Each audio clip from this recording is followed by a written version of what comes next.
I'm Polly Bath. I speak in schools throughout the country helping to manage and change difficult classroom behavior that interrupts instruction. Today, I'm going to answer one of your questions. We have a student who constantly lies to her parents about what is going on at school, causing her mom to get mad at us.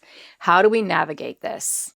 Well, this is a problem a lot of people deal with. And I think the hard part is that as soon as the child gets the message from the parent that the parent is only going to believe them, then it just encourages them even more. I mean, think about it. You get a lot of attention from your parent when they go to bat for you.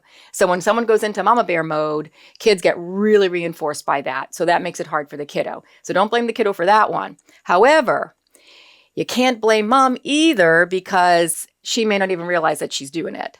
So what I like to do is first and foremost, the beginning of school, the first 6 weeks of school, I totally encourage all of my teachers, make that call home, make a connection with parents, however you do it, do it. Make a connection before there's a problem. Because we all know is that you want to make sure you have a positive relationship with the parent first. Don't make that first phone call be when there's something going wrong.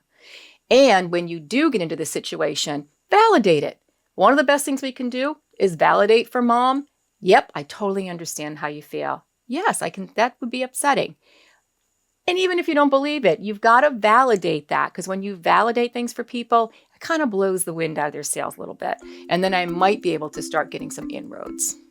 Don't forget to like, subscribe, hit the bell for notifications, watch these videos, and if you've got questions for future videos, include them in the comments below.